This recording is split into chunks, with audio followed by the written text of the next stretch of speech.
what's the art of the DC? How do you, what's your starting point of when you're preparing for a team? Are you looking at players, plays, or is it changed situationally for each team?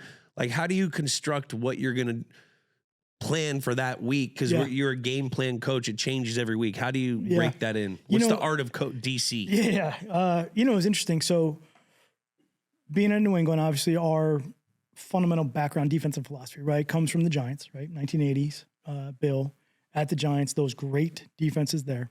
And then you got to really understand. So I had two playbooks, right? We had our playbook, and then I had the Bible, right? I called it the Bible because that was everything. Like that I was always keeping track of the history of where did all this stuff come from, because I figured if you could understand where it came from, then we would know when to install it or when to use it. So who made the Bible? So I did, just copy, pull put together. Football. So Bible. Does that make you a prophet? Definitely. I mean, Bill I am. Jesus? I am. I mean, I was named. I am Matthew. Right? So okay, Matthew's one of the prophets. Get out of here. So 80s, right? And then you have the influence of our defense from Saban when Bill and Nick get together at Cleveland. And how it morphs from cover 2 to cover 3, little bit of cover 5, which was our 2-man, Nick with cover 1, cover 4. And then, so as we get to New England, Nick loves man. Loves it, right? Yeah. So as we get to New England, Romeo Rack is there early, what that was, Mangini. And then Dean takes over and we go all into cover 4, which was, that was his baby. And that was great for all those years too. When Dean left, Bill wanted to get back to some more traditional stuff. The game was changing at this point, right around this timeline. And I really think offensively, Bill had a great vision of where the game should go. And it was getting away from the 11s into the mixed 12s, personnel groups. But at this time, defensively, we had gone back to a lot of base, cover 2, cover 3. We had young players playing zone, because with zone, you got more chances for turnovers. You can see the quarterback. You can see the throws. We're always good tacklers, right? Good tackling defense. And so we had young guys. So that's what we were in this era. We had our mans for situational football, because you got to play man in situational football, red area, things like that. And then really as our team developed, when we get into other games, when we get Aqib Talib, everything defensively changed. Everything changed. Aqib's like one of my favorites ever, right? Always, yeah. Walks in, he's like, Matty P, he's like, I got him, you figure out the rest of it. I'm like, cool. Like, it was like, so we changed, we morphed. We would always morph the defense based on the talent we had, right? At this time, we're also coming out of, this is actually the last year of a lot of base defense. So the next year after this, because of our 12 packages, I went into big nickel. That's where Pat Chung really comes into. This is where Pat Chung saves us for a lot of years. No, he does not get enough credit for the evolution of what we went to and where we were for all those years after defensively. Devin also gets moved from corner and moved him to safety, after this, because of where we were. Dev's like rookie of the year. And why do you do that? Why do we change the defense?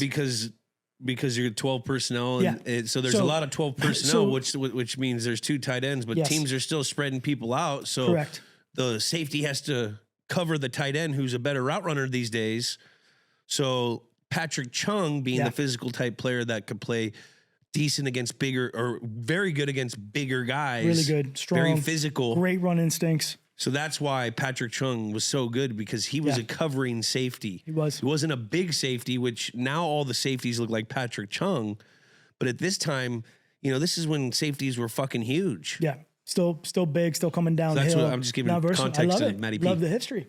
So defensively, our mentality in general was, how do we fit the defensive structure to the, so again, like people are all like, oh, you're a base cover 2 coach. And I'm like, well, I was when we needed to be. But like you saw our playbook, like we had every coverage known to man in that thing, and then some we made up. So, or fronts and variations. So with that mentality, the defense, that was just our mentality every week. What do we have to do? What do we have to play in order to win this game? Because that's all that really mattered. It was like, it doesn't matter what we do. How do we just win this game? Complementary football with the offense, with special teams, with defense, and who are the players we have to do that? And so it was always evolving, always changing. But when you game plan an offense, for me, started with the quarterback. How are we going to make this guy, how are we going to play the game within the game against this guy? Yeah. And then I went to the offensive line. You obviously identify who are the great players, who are the go-to guys you got to stop, who's the ball going to in what situations, make sure you got those guys handled, make sure you got them covered. but game planning affecting the quarterback was through the offensive line. How do we get pressure in his face? Is he going to step up? Is he going to bail? Is he going to move? Do we need to keep him in the pocket? Do we want him out of the pocket? Is he a scrambler? Does he extend? All of those, you got to answer all of those questions, as you go through the game plan process. And then, you got run game, you got all of that in there. What packages you're going to play? How are you going to call the game? So a lot of games I would have, I had different call sheets. So I had our main call sheet that everybody had, and then I would have adjustment call sheets, and I'd either have them or, people ask me all the time. So I always had a notebook in, always wore a hoodie, always had pockets. And number 2 pencil. You got one? Yeah. There we go. Yep. Good Ticonderoga deal. Yeah, of course. Right. Yeah. But I always had engineer shit here, but I always had notebooks with paper, and I would rewrite different scripts, different series coming up. Like we'd come to the side and be like, hey, Jules, next third down call is going to be this. Next first down is going to be called. Be ready to go in on second down and long. Second and short, we're going to stay base. And I would write all of those out so that everybody had that during the game. That was money. Dime. That was money. Or dime. Dime. Yep. Early, and then I went to nickel. Then you went to nickel. But yeah, so that's how we game planned. And, going to this game, they had good skill. They had, good running back, obviously. A quarterback that was going to sit in the pocket. So it was like, how do we disrupt the timing of the game? We're able to generate with some Andre and Mark. We're able, Vince pushed the pocket. It was Vince Wilfork, man. Hall of Famer. He's easily. Now, does Bill come in to staff meeting? All right, boys, this is how we have to win this. Because he's going to give you the keys on what he thinks the whole collective teams, special teams, defense, and offense has to do. So he pulls in, all right, guys, this is what we got to do, this. And then he pulls you aside, you guys break, and you guys go install what you're going to do for that week or develop what you're going to do for that game plan week. Now, does he ever sometimes come in there like, Matty P, we're going to score a lot of points on these guys. Like, this is what we need you to do. So, like, that's what a good head coach, is that what he's doing as well? So we certainly would have, as we got ready for game plans, we would meet, Josh would meet with Bill, I'd meet with Bill, and we'd talk about like, hey, what are you thinking? How do you want to play this game? What are you thinking on the other side of the ball? We'd do that kind of individually. We talk, personnel was always the biggest thing we talk. Who do we got? Yeah. It was always us first. Like, who do we have? Who are the best 11 guys we can put on the field to help us win this week against, and who do they got? It was all, to me, the NFL, coming from college, the NFL was so much more the NBA than it was college football. It was the matchups. It was, who's this guy? Where's this guy? How do you play the game, against the players on the other side of the field, and who do you have? So we would talk about the big picture. We would put the game plans together. I'd certainly go in and talk to them like, hey, this is what we're thinking. What do you think? He'd be like, yeah, this is great. This is good. Hey, take a look at this. Maybe try something here too. So he'd always have his say as far as things that he liked. And then what we would do, which I loved these meetings. They were super long. All of our meetings were super long. Oh, yeah. All of them. So, but it would be the night before the game, and we would have a coordinators meeting. And we would, and Ernie. So Ernie, Bill, coordinators. Ernie's phone was not ringing. That was the most amazing thing ever. I know, Josh, bro, you have no idea. I was like, everyone thought they were fired right there. Okay, anyways. So we'd have these coordinator meetings. All-time story. And but we would go through the call sheet so I knew how Josh was going to call the game. Josh knew how I was going to call the game. I knew what Scotty O was going to call on special teams. And Bill would sit there and we'd talk about, okay, hey, does this fit the vision of how this game needs to go so that we give ourselves a chance to win? And that was the most fun. That's a crazy thing. We talk about all these sexy hires, all these play callers, that these future coaches. You think that a good play caller could just be a great head coach? It's hard. It's fucking hard. Being a head coach is hard. It's hard. It's really hard. Jackie, let's break down the fucking Ravens. These Baltimore Ravens. Let's get through these Ravens. Like they were in our division because we play them twice a year. Once in the regular season and once in the playoffs. Somehow it didn't match up this year against them in the regular season. Well, this year? Oh, yeah. You got to be in first place. All the first place teams play each other. That's how it goes. Well, that's what people don't realize about the schedule making. In conference, whatever you place, you play all those same places, and then you get a different conference division. So that makes up the 18, 17 games. The NFL schedule is beautiful how it's designed. Like again, you think about the incredible run that we had, like every year, let alone we were getting whatever team we played, we were getting their best because that was the benchmark. But you're also playing the best teams every year, all the time. Like the mental fortitude, is that a word? The mental stamina. I mean, toughness. Favorite, Tommy. Yeah. Like the what do you say? Stamina. What was it? Competitive stamina. My favorite term that he would use. Competitive stamina of you guys was unbelievable. Unbelievable. And that's what a lot of people don't realize right now with these Chiefs. Everyone says, oh, they only won by 2 points. They don't realize that every team and every coach that's coaching against them, they're sitting and they say, that's America's Most Wanted. If we beat them, we're going to get paid more. We're going to get a new job. We're going to do this. Every single team. And it's not like you're playing Louisiana Lafayette Agricultural School to the right. Everyone's getting fucking paid. Yeah. Everyone's good. Everyone's good. So that's why it's impressive what they're doing. But that's what Matty P was trying to say. Like, you know, it gets hard when you're winning first place every year. You're America's Most Wanted. Yeah. So you're playing everyone's Super Bowl. It's amazing. You don't realize, you know, and again, we did this on purpose, right? So we were always kind of behind the curtain. Like, you know, no one, we had that mystery about us, right? Yeah. Which we loved. Because we didn't talk outside the building, like everything was in-house. And we loved it because actually it was an advantage. Like Teddy would say this all the time. Brew would be like, we had them beat before they walked on the field. Yeah. Because everyone was like, how are they doing this? How are they doing this? And once we put a little bit of doubt in their head in the first or second quarter, they pissed down their leg. It was done. We were rolling. Because we wouldn't make mistakes and they would. Yep, we had them. That's why the great teams embrace the bullseye, baby. You got to. You got to. You know what? Kyle Busch, this was great, right? So he rubbed me when I was fucking starting a race in New Hampshire once when I was the pit car. Yeah. He fucking bumps me. So I did the same thing. New Hampshire, go. Do the same thing. Actually, like, so I go out, I walk out with him and giving a check or something to him, whatever. So, you know, everyone loves to boo him, right? So I come on, they like announce me and everyone's kind of like, and you know, cheering. And then like they announce him that they want to boo, but I'm on there. So it's kind of awkward. Yeah. And then he just looks at me, he goes, I love the booze. He goes, it means you're relevant. And I was like, I freaking like that. It's true. I like that a lot. Love that mentality. Awesome. It was awesome. You drove the pace car? Yeah. I didn't drive it. I rode. See, I drove it. Yeah. I drove the pace car. Getting bumped. And he was the first. He won the fucking polls, so he was the first car. Hey, Rubbin's racing. And that's what he did. When I was like, hey, this is Days of Thunder. He's also like, like, I didn't bump you. I rubbed you, Cole. And Rubbin. He's racing. He's also a Broncos fan. So I know, he's got to give it to us. He was so cool though. He let me.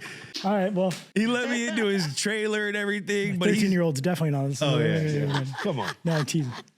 All right. Anyway, these Ravens went 12-4, fourth year of the Harbaugh era. OC Cameron, Chuck Pagano was leading the Chucky defense. Pagano. We know him, a future head coach after this. Ricky Williams last year in the NFL. Yeah. Wow, I remember that. Yeah. Ricky was taking snaps in this game. It just blew my mind rewatching this game. Oh, my God. Running. Man. Shout out, Ricky. Fourth straight year making the playoffs for the Ravens. Terrell Suggs, DPOY, Defensive Player of the Year. Yep. And they swept their division, so pretty dominant in the AFC North that year.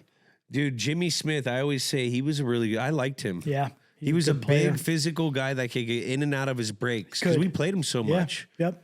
And then Torrey Smith, he was a really fast receiver. Tyrod Taylor was a rookie. Wow. Crazy. They had the running back that was good. Yeah, Ray Rice was good. Ray Rice. Ricky Williams. Haloti Nada. That guy. He's one of my favorites. He's one of my favorites. He's a fucking unload. He is. And he's a sweet guy. He wasn't like an asshole like all of the other ones. The amount of respect I have for him is off the charts. I remember Terrell, or no, that was Bart Scott. Bart Scott went to Billy O's face. Remember that? Yeah. And said, "Fuck you, white boy." And Billy, like, I'm talking. This was like, I think the ref was doing the penalty for something, and like there's dead time on the field, and Bart went right up to him and did that, and Billy O like starts yelling at him. And also, this was Arthur Jones. This was late era Ed Reed for the Ravens, second to last year in Baltimore. Now, how much did Ed Bill? Reed, man.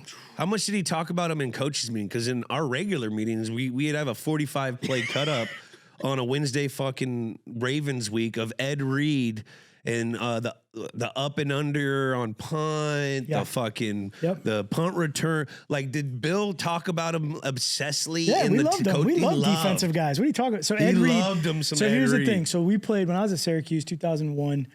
we played Miami last game of the year. So we were actually really good that year. Freeney was he was a senior. Dwight he was rolling. That was our whole third down defense was, hey, Dwight, just go sack. Freeney. You had Dwight. Yeah, Dwight's my guy. Just go sack the quarterback. So we play Miami. McKinney, right, is the tackle for Miami. Yeah. So this is Dwight's story. But anyway, I was talking about Ed Reed. So Ed Reed and Jason Taylor, literally, I think we threw more pick sixes to those guys in that game. I think they scored like 4 touchdowns apiece. It was unbelievable. It was a track meet. Like those guys were just so Ed Reed, like even college, he was unreal. He's the way so that instinctive. The way that he could find the ball, it was amazing. He'd bait you too. There'd be some times where, like, I remember just in our game plan meetings when we play against him, for a offensive skill player, when you're looking at coverage, you never look at the corners because corners can lie and cheat. What you always do is you have to always take a pre-snap read of the safeties and then post-snap what those safeties are doing. You have to be able to locate them to see what responsibility they're trying to get, so then that adjusts what you're doing. Field close, all that stuff that you got to see.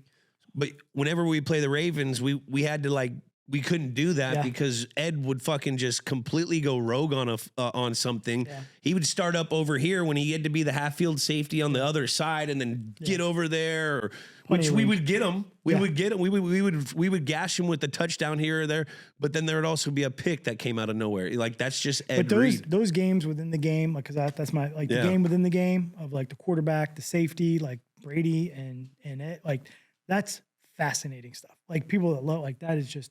Watching those two great players go at it with each other was amazing. Or, like coverage you mentioned, or you'd find the fish, right? Who's the youngest guy on the field? Who's the youngest guy on the field? He's going to be the most scared about his coverage. So before the snap, he will be in the alignment he's supposed to be in. So just find the fish, and that'll give you, like, so whether it was a nickel, a star, a corner, a safety, By the end, I would look at, because you'd always, sometimes I would hear, like, Scar and Brady and Josh, they'd talk about, like, the defensive line.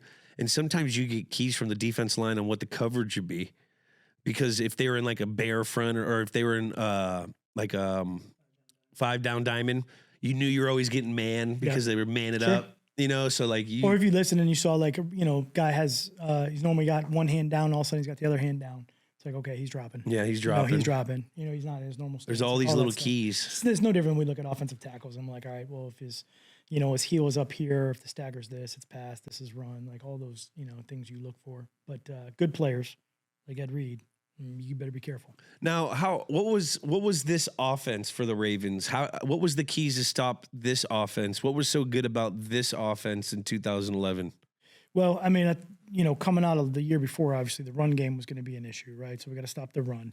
But this was getting Flacco. Like, we got to get Joe Flacco. We got to make him uncomfortable. He's not really going to scramble. He's not going to take off. We got to push the middle of the pocket. They're going to get some yards. They've been getting it all year. We got to do a great job in the red area, and then, make them try to drive it and get some turnovers, which we did. We got a couple great. The Spikes pick in this game is a great play by a one-hander. Yeah, right there. That was a really good pick. Yeah. Now with Joe Flacco, what I always saw with Joe. You want me to pull the book? I can show you. Let's see what book do we got. Yes, please. Yes. We're coming on. All the Patriot guys. We're coming on. We're coming on. Pioli, Ernie, Matty. Got all of them. We're good. Did Josh bring shit too? Josh didn't bring anything, did he? Nah, I don't think so. Josh. Billy O, he brought a tea kettle. He got all pissed off. So this would be, right? So this is your play sheet? So this would be the play sheet from the game. How many times do you refine that? So I was obsessed. Yeah, so you probably start out with probably like 800 plays and then condense it to like 60. So through the course of the week, like I'd build it, right? So whether it was early downs, third downs, red area, I would build them as we would go through. And then by the end, I would sit there and just love in case. Love it, thanks. Yeah. I'd sit there by the end and, I'd build the call sheet, and we always had, I had a little bit of a different call sheet than all the other coaches because they also had the personnel on the back. I wasn't doing the rotation of the players and all that stuff. Yeah. So all the situational stuff was on the back. But, yeah, so in the front of the game, we'd go circle the calls we were going to start with in the game, go from there. And then I'd have, like, minis. Sometimes when my eyes actually work, my eyes don't work anymore. Yeah. But I'd be able to call it off the minis if I wanted those. I couldn't find my notebook for this one, my handwritten notes during the game. But yeah, so we had, I got the evaluation of the game right here. Things we did well, things we did poorly. So when you're about to call a play, you're looking over to see who's the signal guy to tell us what personnel we're getting. So Boyer was upstairs. So Boyer's upstairs. He's going over to you. We got 11. We got 11. We got 11. So you sit and you go to your 11 personnel group. There's nobody better upstairs than Josh. Josh I know, he knows. His eyes, the way he saw the game, the information he gave me. I love Josh. He was at Kent. Yeah. So he gives you personnel, and then you already know situation. Yeah. So it's 1st and 10. You go to your 1st and 10 thing. All right, we got 11 personnel. All right, 11 personnel, and then you're changing up if you want 11 personnel blitz or this, that, and that's what you're making the decision on. Yeah, or, based on how I think the game is going, or if I have a tendency on how I think he's going to call it. Like some guys get in run-pass rhythms. Some guys go run-pass, or whatever that is. Or a first down after crossing the 50, maybe a shot. All those situational things that come up. I mean, clockwork. Just if we get to the logo or... Low fringe, or fringe shot. High red area fringe, high fringe. Yep, backed up, protection, block it up, throw it outside if you're showing press. Yeah, all that stuff. Can I ask the dumbest, at-home fan question? Just hear me out for a second. The play sheet's laminated. Yes. You've got a pencil in your ear. Right. Or I had a paper notepad. So you can see on the back there, those are the second, Julian's got it right now. I was like Staples now. I mean, I had. So is this the adjustments from halftime? Those are the adjustments, or probably during the game, in the second half. Those are second halves. One of those markers, too, that you can get on the elimination. So I had my thin markers in my right front pocket. I had thick markers in my back pocket because it would cross them out. I had pencil here. I had a notebook in the front of my pocket because sometimes it was cardboard or paper. Because again, the laminate's great. The thing about the laminate was good. It was like you could mark on it and do all that. But it actually, when you laminated, it made the thing bigger so I could actually see it sometimes. Because, it's hard. But, you'd be writing, doing all that stuff. But again, if it rained or if it snowed, those markers are useless, right? So they don't work. Paper and pencil always works. Cardboard works. And a lot of times, if I had the call sheet here, I actually had paper in front of it. And so during the series, as I'm getting notes, I would quick mark on the paper in front of me, in front of the call sheet, and then go back. And then when everyone came to the sideline, I would go and mark up in marker on the call sheet because I didn't want to mark on the call sheet during the call. I didn't want to correct anything on the call sheet because I wanted the call sheet. That's where I was making the calls from, so I needed that as good as it could be. I mean, it got chaotic, some of these game plans. So I hand drew all of our game plans.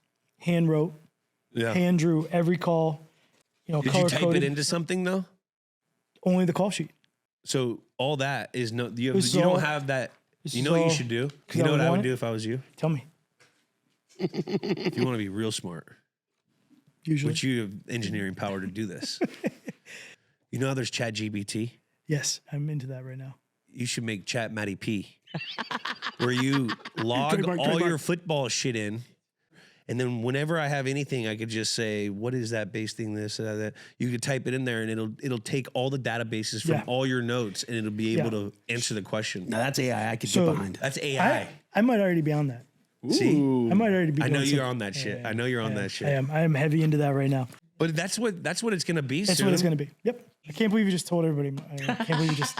Oh, yeah. We were watching this, and I always remember sometimes you would get in front when I would play scout team, because when I was playing scout team at this time, Matty P would come coach the scout team for 15 minutes on what he wanted to emphasize on the period of the play cards. So he would go through all our play cards, what we had to go run against the real team or the ones, and he would go and kind of try to coach how they would do it.